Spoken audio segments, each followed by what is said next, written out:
नमस्कार, मैं सुदीप श्रीवास्तव और आज मैं आपके लिए लेकर के आया हूँ बीएलएड, बीएड और बीटीसी से संबंधित जो बाल विकास का पेपर है। इस पेपर से संबंधित जीन पियाजे के संज्ञानात्मक विकास का सिद्धांत टॉपिक लेकर के आया हूँ। आज का जो हमारा टॉपिक है जीन पियाजे के संज्ञानात्मक विकास का सिद्धांत। तो हम ये देखते हैं आज का जो हमारा टॉपिक। तो जो जीन पियाजे थे, इन्होंने जो अपने सिद्धांत को बताया था, बालकों के संज्ञानात्मक विकास की व्याख्या इन्होंने की थी कि बालक में संज्ञान का विकास जो है वो किस प्रकार से होता है, बालक में संज्ञानात्मक विकास जो है वो किस प्रकार से होता है। ठीक, टॉपिक का नाम जीन पियाजे के संज्ञानात्मक विकास का सिद्धांत। ठीक, जीन पियाजे कौन थे? ये एक दार्शनिक थे, ये संज्ञानात्मकवादी थे। मतलब ये जो है संज्ञान के आधार पर बालक में जो है विकास को इन्होंने बताया था। सबसे पहले देखते हैं जीन पियाजे ने बालकों के संज्ञानात्मक विकास की व्याख्या करने के लिए, ठीक, संज्ञानात्मक विकास की व्याख्या करने के लिए एक 4 अवस्था सिद्धांत का प्रतिपादन किया था। ठीक, तो ये बहुत ही इम्पॉर्टेंट है कि जो जीन पियाजे थे, इनका पूरा नाम था जीन पियाजे, और जीन पियाजे ने ये किससे संबंधित थे? ये संज्ञानात्मक कह सकते हैं, संज्ञान से संबंधित या संज्ञानात्मक विकास से संबंधित थे। और इन्होंने जो अपना सिद्धांत बताया है, अपने सिद्धांत के लिए इन्होंने एक 4 अवस्था सिद्धांत यानी 4 अवस्थाओं को बताया है। अपने सिद्धांत को देने के लिए इन्होंने 4 अवस्थाओं को बताया है। ये 4 अवस्थाएं कौन कौन सी हैं? पहली है संवेदी पेशीय अवस्था, जिसे सेंसरी मोटर स्टेज कहते हैं। दूसरी प्राक संक्रियात्मक अवस्था, प्री ऑपरेशनल स्टेज बोलते हैं।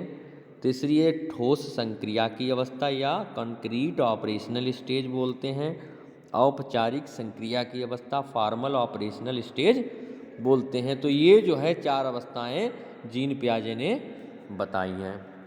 सबसे पहली अवस्था है संवेदी पेशी अवस्था, या फिर इसे हम कह सकते हैं सेंसरी मोटर स्टेज, जिसे हम कह सकते हैं। ठीक है, ये अवस्था क्या होती है? तो यह अवस्था जन्म से 2 वर्ष तक की होती है। ठीक, जो पहली अवस्था होती है, यह अवस्था जन्म से 2 साल या 2 वर्ष तक की अवस्था मानी गई है। ठीक है, जन्म से 2 वर्ष तक की अवस्था मानी गई है। इस अवस्था में शिशुओं में अन्य क्रियाओं के अलावा शारीरिक रूप से चीज़ों को इधर उधर करना, वस्तुओं की पहचान करने की कोशिश करना, ठीक, किसी चीज़ को पकड़ना, किसी चीज़ को मुंह में रखना, ठीक, किसी चीज़ को पकड़ना, मुंह में रखना आदि आते हैं, क्रियाएं देखने को मिलती हैं। इस अवस्था में बालक प्रतिवर्त क्रियाएं करने लगता है, रिफ्लेक्स जो एक्टिविटीज़ होती हैं वो करने लगता है। ठीक, जैसे कोई भी चीज़ उसे मिल गई, उस चीज़ को पकड़कर वो उसे अपने मुंह में रख लेता है। पियाजे ने अब इस क्रिया के अंतर्गत कुछ और आपको बता दें।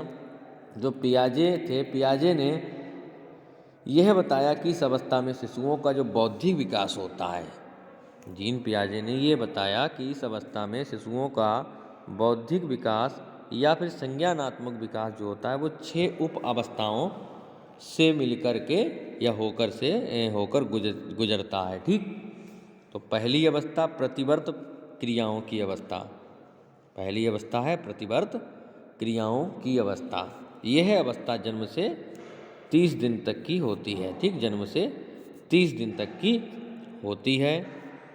इस अवस्था में बालक मात्र रिफ्लेक्स एक्टिविटीज यानी कि केवल जो है प्रतिवर्त क्रियाएं करता है।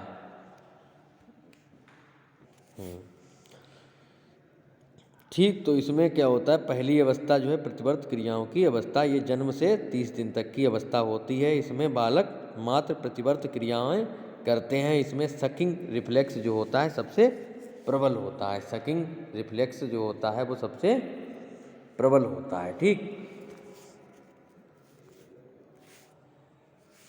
दूसरी अवस्था है वृत्तीय प्रतिक्रियाओं की अवस्था।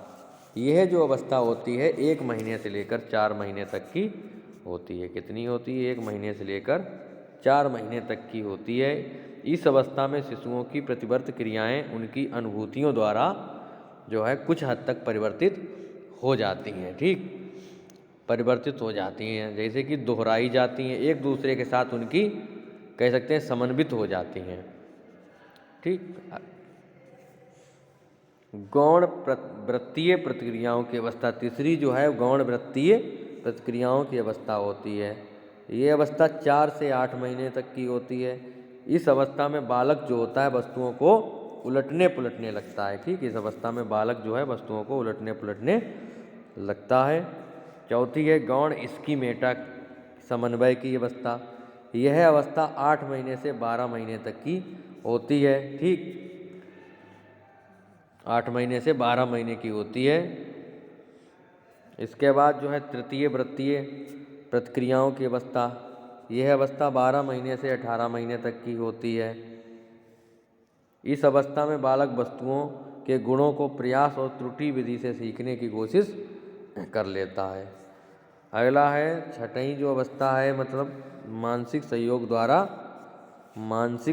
द्वारा नए साधनों की खोज। ठीक, तो ये अवस्था 18 महीने से 24 महीने तक की होती है। इस अवस्था में बालक वस्तुओं के बारे में चिंतन प्रारंभ कर देता है। ठीक, अगली है प्राक संक्रियात्मक अवस्था। दूसरी अवस्था जो है प्राक संक्रियात्मक अवस्था है, प्री ऑपरेशनल स्टेज इसे बोलते हैं।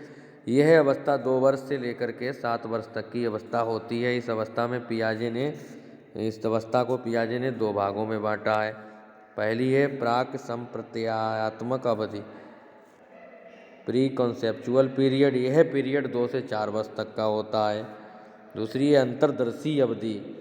यह पीरियड 4 वर्ष से 7 वर्ष तक रहता है। इस पीरियड में बालकों का चिंतन और तर्कणा पहले से अधिक जो है मजबूत हो जाते हैं, अधिक विकसित हो जाती है।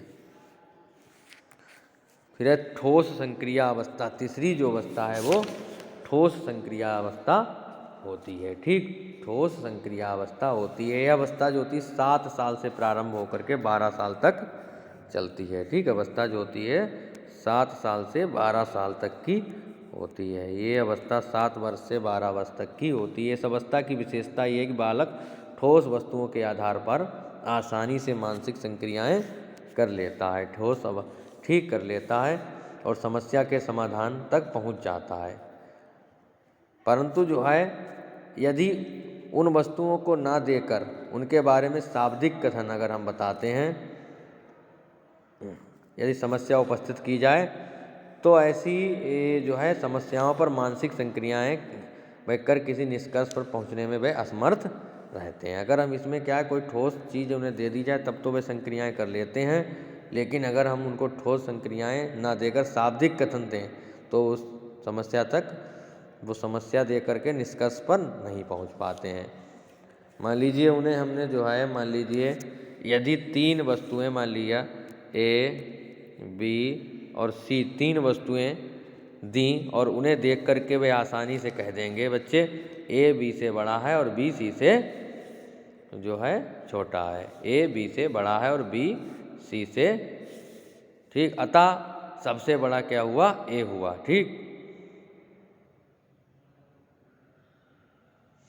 परंतु यदि उनसे ये कहा जाए कि अंजू मंजू से बड़ी है, क्या कहा जाए कि अंजू जो है वो मंजू से बड़ी है, अंजू मंजू से बड़ी है, ठीक, और मंजू बड़ी है रंजू से, तो तीनों में कौन बड़ा है? तो इस तरीके की वो क्रियाएं करके उसका उत्तर नहीं दे पाएंगे। इनका कारण है कि इस समस्या में ठोस संक्रिया संभव नहीं है, क्योंकि समस्या शाब्दिक कथन के रूप में उपस्थित की गई है। इस उदाहरण से यह भी स्पष्ट होता है कि इस अवस्था में बालकों का चिंतन और तर्कणा प्राक संक्रियात्मक अवस्था की तुलना में अधिक क्रमबद्ध और तर्क संगत हो जाती हैं। इस अवस्था के चिंतन की विशेषता ये है कि इसमें पलटा भी गुणा जाता है। ठोस संक्रियात्मक में पलटा भी गुणा जाता है। जैसे बालक जो है 2 × 2 = 4 हुआ, तो 4 भाग 2 बराबर 2 होगा। ठीक, उसमें पलटा भी गुणा जाता है। ठीक, इस अवस्था में पलटा भी गुण आ जाता है। इसके बाद चौथी अवस्था है औपचारिक संक्रिया की अवस्था। ठीक, तो यह अवस्था जो होती है ये 11 साल से लेकर के कहीं 12 साल से लेकर के और वयस्क अवस्था तक, एडल्टहुड अवस्था तक चलती रहती है। ठीक, इसमें क्या होता है, चिंतन अधिक लचीला हो जाता है। ठीक, चिंतन लचीला और प्रभावी हो जाता है। ठीक, उसके चिंतन में पूर्ण क्रमबद्धता आ जाती है।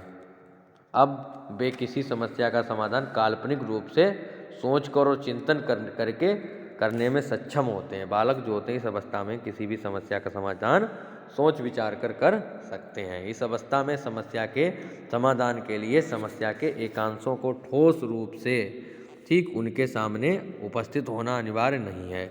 इस तरह किशोरों के चिंतन में वस्तुनिष्ठता, वास्तविक की भूमिका भी अधिक बढ़ जाती है।